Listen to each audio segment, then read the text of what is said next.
gents, apologies for the 15-minute delay, but we were waiting for the teams and the other streams to get ready. But as you can see, we are back into the picks and bans right now. This is the Riot Turkey International Invitational number 2, and it is the final day. If you have just joined us, unfortunately, you did miss the grand finale, but you can go ahead and watch the VODs on that over at Chaos Contingency on YouTube. Be uploaded, I'm sure, sometime in the next few days. However, on to this game, Millenium versus TCM. The point of this game is to find out who's going to finish third, who's going to finish fourth, and just to give you an idea of what that will bring, third place nets themselves €2,000 and fourth place gets nothing. So it is just for the €2,000, which is definitely a fair chunk of change in your back pocket. As you can see, the band champions coming through: Ari, Zed, Elise, Lisin, Aatrox, and Shyvana. Millenium are one of those kind of teams that like to pull unorthodox plays out of their back pocket. Last time I was casting them, we saw a double AD composition with Caitlyn and Vayne from Millenium, and then Schleyer picked up the LeBlanc the game after. They're definitely a team that can throw a spanner in the works for the likes of TCM, who are a more steady kind of approach team that like to do things by the numbers.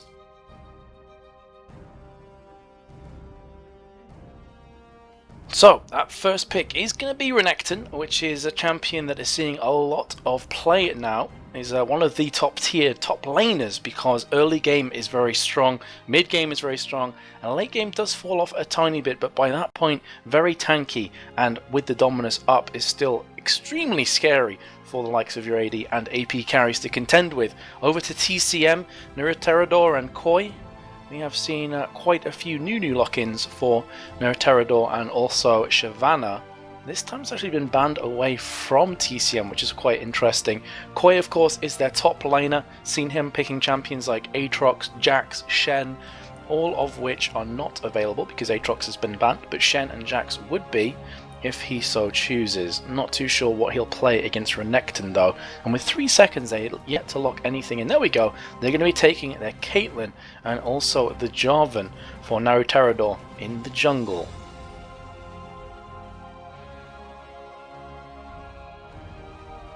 So back over to Millenium, who are opting for their second and third picks here. Well, characters like Corki are still open, not entirely sure if they'll want to use that Yordle, because as I said previously in the Copenhagen Wolves and Dignitas UK match, Caitlyn is regarded as painful for Corki to deal with the range, but has been locked in regardless, because League of Legends isn't just specified to the laning phase. A lot of things people don't quite realise, in solo queue in particular, that it's like, oh, you got counterpicked in lane. Well, yes, but laning phase is only one part of the entire matchup. Going into the mid to late game, Corki is a very, very strong AD carry right now with the Trinity Force changes, and will be able to wreck faces if they so choose to do so. With Nanuku's a very good AD carry. They've picked up the Sona as well, so Sona, as I said before, is very good against Caitlyn, can just completely mitigate all the harassment damage that Caitlyn will be firing down, which of course will be played from Matroko in this game. Is the AD carry for TCM, which is going to be locking in that support potentially of Thresh for Barney D. And in the meanwhile, Belgian Beast is toying with the idea of a potential Lissandra. Seen him playing this character before, is very good on it. Of course, he is their mid laner, and with 10 seconds to go, still got a few decisions to make. There we go, Thresh has just been locked in for Barney D. So they're going to go for that classic Thresh-Caitlyn combination at bot lane. Seen Copenhagen Wolves run that actually quite a lot of the time. And Belgian Beast is going to finalise the pick of Lissandra. So now it's up to Millenium to see how they want to counteract that mid and the jungle lock-ins.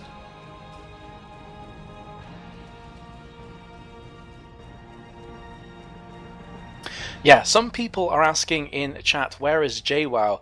Well, it's important to mention that JWoww has left the team of TCM. He is regarded as, well, was regarded as one of their star players, but unfortunately from TCM's perspective, he did leave and joined the quote-unquote super team alongside Shook and Froggen, I believe a lot of people are throwing around. I don't think that's been made official just yet, so it's more hearsay than anything else, but JWoww did leave the team and Koi came in to fill in the blanks at top lane. And to be fair to Koi, he's had a really good couple of games that I've been casting him in. Has by and large gone even or won top lane, and is definitely one of the contributing factors to why they've got through to this third and fourth place matchup. Very, very good player. Now, with a few seconds remaining, Millenium are thinking about locking in a couple of champions. It's going to more than likely be Malphite and Kha'Zix. Now, Kha'Zix has been played by I'm So Fresh the last time I was casting them in jungle. And what he did is he went for a blue steal, so they went for the invade, and then straight afterwards went to top lane and got first blood and just snowballed from there. So I would not be surprised to see something similar here as he is on the blue team. And the Malphite pickup, well, that's an interesting one when you take into consideration they already have a Renekton. So I would expect that Malphite is going to be building AP right now. I could be proved wrong, but I'm pretty sure that's going to be the case. Let me check out his rune page.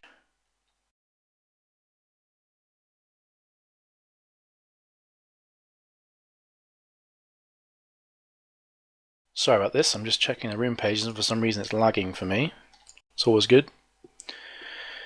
Yeah, so Shalea is the mid laner for Millenium and he is running an AP page. So this is going to be AP Malphite. Renekton, of course, is going to be, well, Renekton, tanky and scary at top lane. And that's going to leave Corki and Sona bot. So this is what I was talking about before. Mid Malphite is not completely unheard of, but it's definitely unorthodox right now in this current meta. And actually, originally I was thinking that Lissandra was going to be played by Belgian Beast. Kassadin was not banned and will be picked up by him. That's one of his staple comfort champions, and he has already snowballed a couple times in this, the Riot Turkish International Invitational 2. We're going to go to a quick commercial break, guys. It's only going to be about 30 to 60 seconds. When you rejoin us, we'll be live for game number 1 in this best of 3 between TCM and Millenium.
Hello and welcome back one and all to Chaos TV's live coverage of the Riot Turkish International Invitational number 2 Grand Finals Day, which have already came and gone. This is the 3rd and 4th place matchup between Millenium and TCM. €2,000 on the line for these two teams, and this is game number 1 out of a potential 3. So, with Kha'Zix in jungle, last time around Millenium played hyper-aggressive. They need to with a Kha'Zix jungle. He's the kind of character that needs items. Interesting enough, I'm So Fresh last time around went for the spirit of the Ancient Golem, I should say, the tankier of the two options, and then went Brutalizer. So he was quite tanky, but was still doing a lot of damage in team fights. Now Terador is going to be walking past a 4-player strong lineup here of Millenium, but they don't really have a massive amount of CC to lock down these players.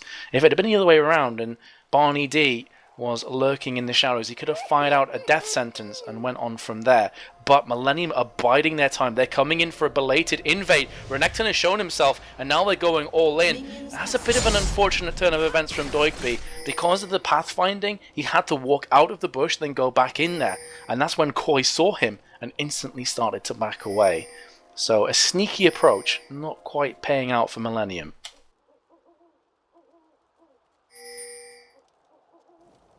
So aforementioned Koi is playing Lissandra top, which is something we've seen a few times, and actually they're going to be switching up the lanes, letting Doigby go against Kassadin in mid, and allowing Schleyer to go top lane up against Koi. So as I said before, Schleyer is running Magic Penetration and 15 AP on his rune page. So he's going to be doing quite a bit of damage going into the mid stages of this game. Watch for that ultimate to be chunking through with unstoppable force. But I would definitely say that armor is the friend of TCM in this game, because barring Malphite, it's a lot of AD damage coming down. Fair enough, Corki does a fair chunk of magic damage as well, but they're going to be worrying about the Kazakhs. They're going to be worrying about Doigby as well on Renekton. But this mid lane is going to probably be a farming frenzy. I can't see a great deal happening between Doigby and Belgian Beast unless some jungler intervention comes in. Another very quick gank coming in from I'm So Fresh. However, that's Koi, does have the glacial path, should be just fine to escape, navigate his way out of this gank. There we go, instantly coming through. There is no hard CC right now on the cards from I'm So Fresh or indeed Schleyer. And actually, I'm So Fresh burning his flash to try and pick up that kill. Also burnt the flash from Koi as well, so it's a 1-for-1 in terms of summoner spells, and he could look to rinse and repeat again when he has his jump available.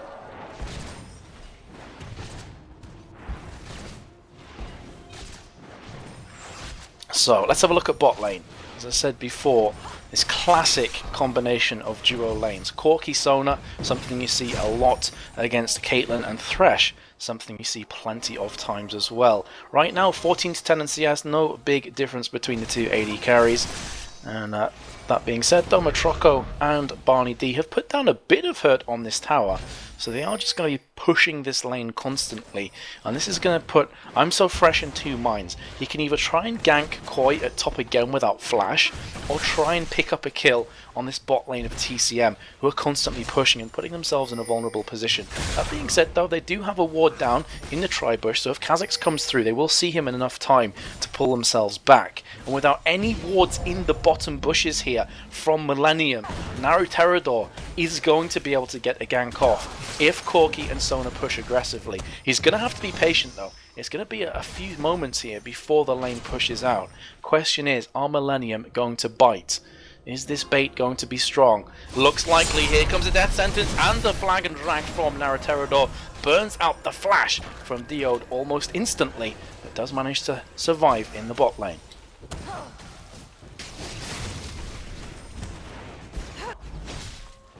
So, mid lane, again, as I said, there's not a great deal of kill potential here from either of these mid laners. Belgian Beast is on very low mana as well, just hoping to get up to 5. Next couple CS will do it for him. As you can see, Doigby has already hit that level 5 threshold.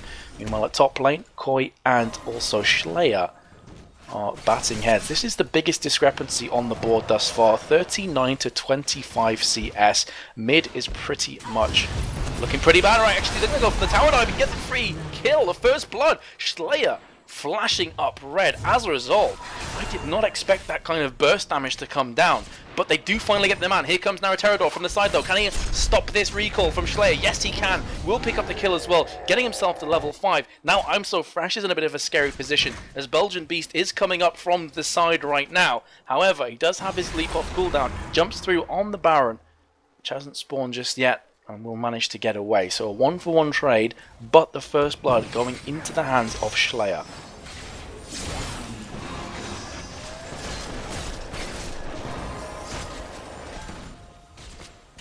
So, slight correction actually on my part. I was reading that Renekton and Koi were both top laners there, but of course it's Malphite at top lane. So, actually Renekton is beating Kassadin, not Koi. My bad, I do apologise for that.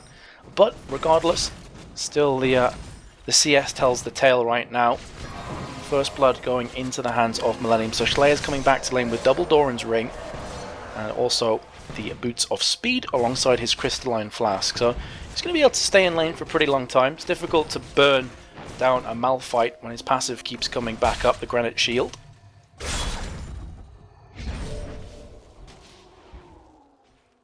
bot lane is starting to get more an advantage from TCM's perspective, with Matroko taking a 12 CS and rising CS lead over Nanook, who's trying his best just to stay at the tower. And this is fairly typical for a Corki versus Caitlyn matchup, where Corki really begins to excel when he gets the power spike of an early Phage and Sheen. That's when you start to see the burst coming down. When the Triforce is finished off, if Matroko and Corki stay on the same CS, that's when Corki will start to get ahead of Caitlyn in straight up fights. Speaking of straight up fights, now Terador is forced to flag and drag away onto the Dragon Pit as he's forced back from I'm So Fresh, who wants to pick up that red buff. This is going to allow Naruterador to start the blue buff, courtesy of Belgian Beast, who's going to be very happy to pick that one up right now. 12 CS differential between Belgian Beast and Renekton in mid, which is Doigby. But that blue buff is going to be a very welcome and nice news to Kassadin. And with this somewhat stale mid lane, it's kind of a farming frenzy.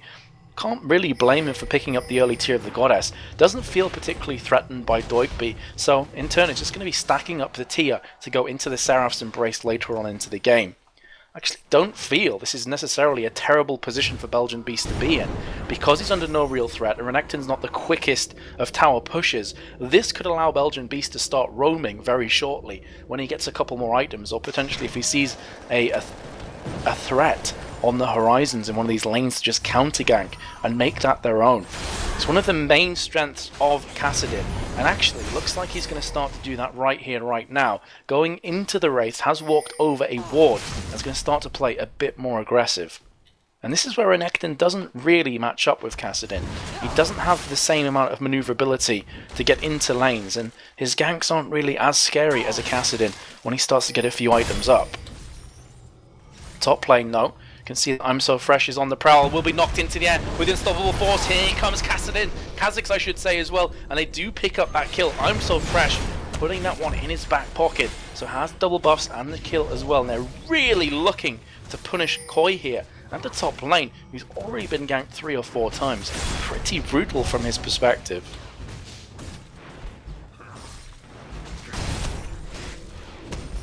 So with that kill being picked up, they can also push this lane on top of everything else. So Koi is losing a fair amount of CS. Doesn't want to use his teleport. In fact, he has just used his teleport. I was about to say, if he doesn't use it, it's more than likely going to be to try and set up some kills at bot lane. But instead wants to save this tower. Here comes the Frozen Tomb. Will be picking up the kill. Will be glacial pathing through as well, but could very well die to Slayer. So Slayer, the transfer buff has been completed. Is it going to transfer once again though? Yes, it is. Onto Belgian Beast, so a 2-for-1 trade.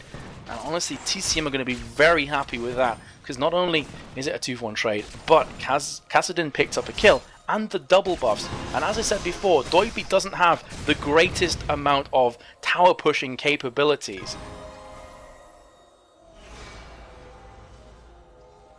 So, has managed to get back into lane here, Belgian Beast, stop the tower from falling. It did lose a fair amount though, down to 1,477 hit points, as here comes Naruterador on Jarvan. Dominus popped instantly from Doigby, flag and drag comes up and gets knocked into the air, and the Cataclysm as well, plus the Ignite, and Belgian Beast gets his second kill. Can I'm So Fresh retaliate, retort back onto this, and make amends to his fallen comrade? The answer is looking likely. Is he got enough damage for that last tick? No, he doesn't, and he goes down. In the ultimate there, with the camouflage, still falls, and that was a beautiful force pulse, slowing him down so close yet so far away from that kill. And as a result, that's another kill falling into the hands of Naruterador, who's already becoming pretty large right now. 1.1k to spend is going to instantly finish off that kill little gem, adding it to the Spirit Stone. So very tanky and very mobile.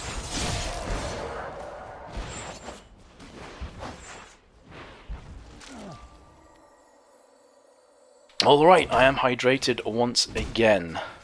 So, how is it looking? Let's take stock of this game.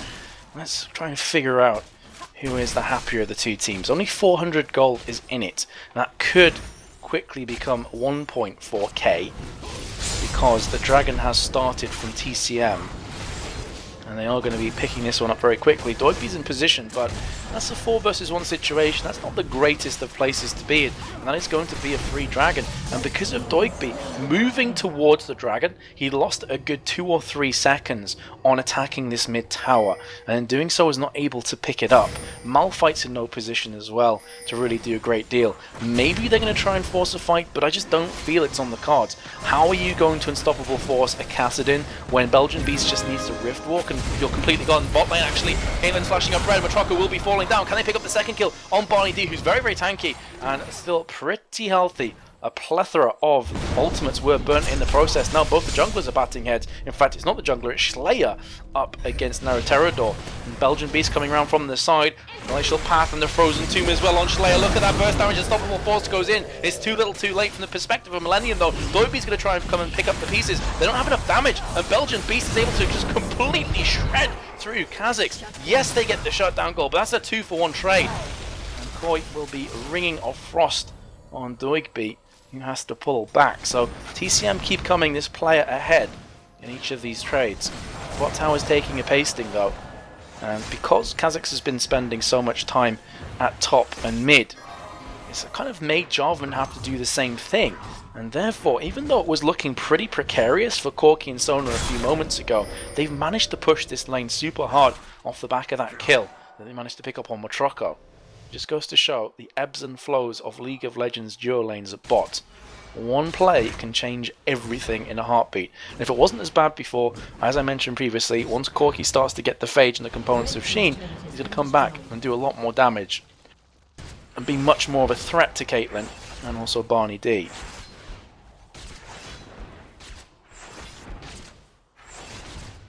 Tower, however, has fallen for Matroco, and Barney D, returning the favour after their tower was nearly taken out. Only has 152 hit points remaining, so that's 1-to-1 towers in total, but the dragon was picked up from TCM previously, so that's going to go some way towards the objective game. Again, Matroco is in, I wouldn't say troubles, but he's definitely cautious. He's on his tiptoes.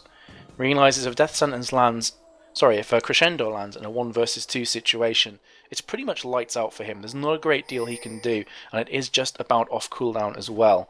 Belgian Beast coming to bot lane. Plenty of ward coverage from both teams though. They are looking for this kill. Belgian Beast going to back off though. Top lane, Jarvan the 4th doing the same. And with Dragon down for the next few minutes, this could definitely go back into that slow, steady farming frenzy that we're so accustomed to in the EU meta game. This happens very often.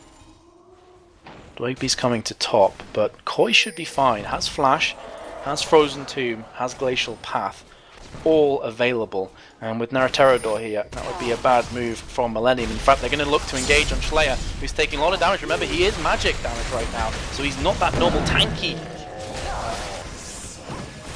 He's not that normal tanky Malphite that you would expect to see, and therefore he does get shredded down very, very quick. Looking like he's going to pick up the Abyssal Scepter first, as a component of Blasting Wand and Necatron Cloak. I'm So Fresh coming to bot lane. This tower is very low. Crescendo comes out. Only lands on TCM's Barney D, I should say. He should be going down very soon. Tower falls. Now they're going to be turning tail on Matroco, but they need to be careful. Belgian Beast coming around from the side. And I don't think he wants to go in that 1 versus 3. A bit too scary. And they do get the player and also the tower. So certainly a good play from Millenium. And with Slayer dying at the top lane, they're now going to be going up against Doigby.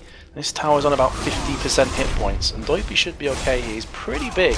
Cataclysm comes down though from Naruterador. They're doing a lot of damage to him. I don't think it's going to be enough though. That being said, they're going in for the Glacial Path. The Dominus has been popped as well, and the Flash as well, but Koi's taking way too much damage from that tower.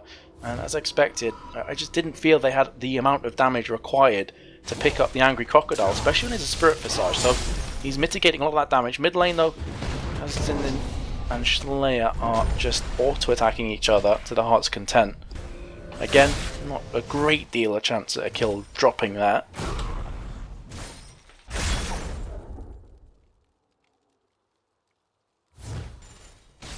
And a definite change in pace compared to the best of 5 finals that we were casting previously.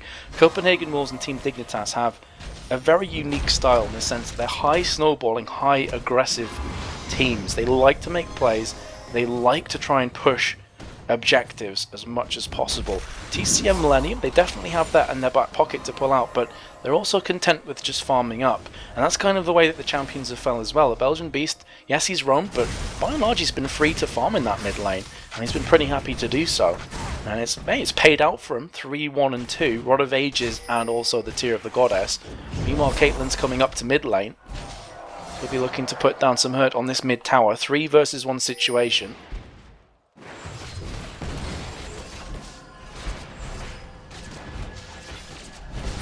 So here comes Unstoppable Force. Matroco is very low already. Ignite comes down as well. There goes the cheese wheel. Going to be picking up that kill with a seismic shard. So Matroco goes down. I was saying they're going to put down a fair amount of damage on the mid tower, but at the cost of the AE carry's life. He's going to be dead for another 20 seconds, and Dragon has just respawned. So if Millenium quickly go to Dragon, they should be able to pick this one up. That being said though, Corki's still at top lane, so it would be a 4 versus 4 team fight. So TCM being able to see Corki could very well go in for this one. Question is, can they get there in time? Death Sentence comes through. There's a Flag and Drag as well. However, Kha'Zix has already picked this one up. Look at the AoE damage from both teams. This is unbelievable. The Cataclysm living up to his name. They're picking up kills here, there, and everywhere. That's a 3 for 0 trade. Yes, Millenium picked up the Dragon, but they lost 3 players. Definitely not worth it in that case. Although Corki did push the top tower. So, quite an interesting turn of events. I was going to say, if the tower had stayed there, plus a Dragon against 3 players, may have been about equal or worth it, but TCM are pushing through mid. They've already picked up 1 tower, but looking like they're going to pick up the second, because Renekton's still at bot, so Doigby's going to be nowhere close. They don't have any teleports, and also Corki is still occupying top, so there's going to be both the outer and inner towers in mid falling, plus the 3 kills that TCM just picked up. And that's a lot of kills on Jarvan. 5 and 0, 3 and 1 Kassadin. The only downside, I guess, from TCM is that their AD carry isn't looking too strong. That's 0 and 2, and only 149 CS. So Caitlyn's not big just yet. Matroco's going to have to farm up a tiny bit more, get a few more items under his belt. He's gone for the Avarice Blade, which is twofold. 1, it will give you gold per 10. 3 to be precise. And secondly, it builds into the static Shiv that a lot of Caitlyn players like to utilize. I mean, we saw this in the last best of 5 finals. Copenhagen Wolves Forgiven picked up Static Shiv a number of times. It's a very good item on Caitlyn, but finishing off the Avarice Blade first, it's kind of like, yes, I know I'm slightly behind, I need that 3 gold per 10 seconds. It's not astronomically huge, but at least it's something. Every little does help in these circumstances. TCM though, they can go back to the fact that Jarvan is huge right now, 5-0 and 5. Very tanky, and the fact that Lissandra has managed to finish off the core item of Azoni's Hourglass.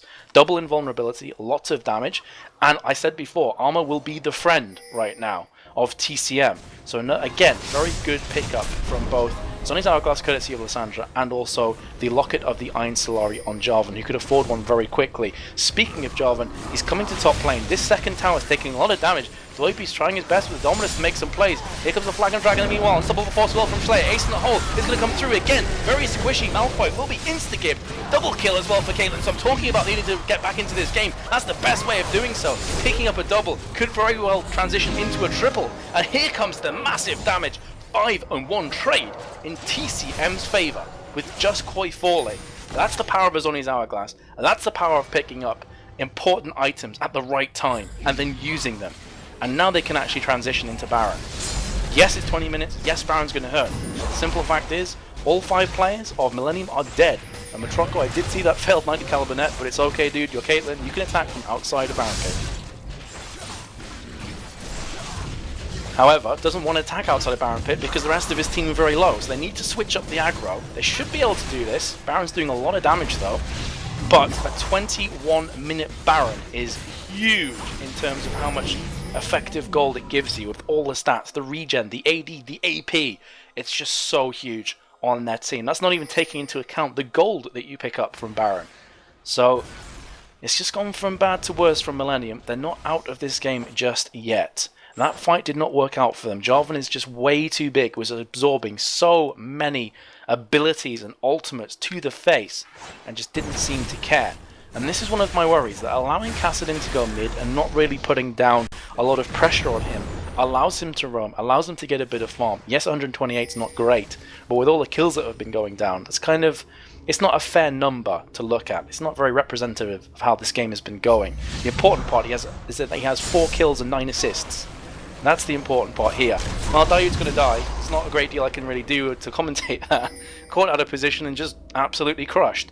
So he's going to be dead for 30 seconds, and this is going to allow, once again, TCM to just push around the map wherever they so choose. They may very well just go down middle right now, realizing that Crescendo's not up because Dayoud has already used it, and he's dead. That's a lot of engage taken out of the equation for TCM to have to worry about. Unstoppable Force is still available. But as I said before, Schley is building by and large ability power. He's not that tanky. He's not that terrifying. He's going to go in though with a lot of damage. Kha'Zix as well. Box instantly goes down, but look at this. Even though they engaged perfectly, landed everything on top of one another, it's 4 versus 5, and they're too squishy. And you're against the Baron up team of TCM. Ace in the hole comes through. It's not going to be able to land because the player's already dead. And Schley is just going to be recalling. That is not going to help you. Again, Koi being the sacrificial lamb for TCM dies, but pick up 4 players. Delayed ace. That's going to be the surrender vote.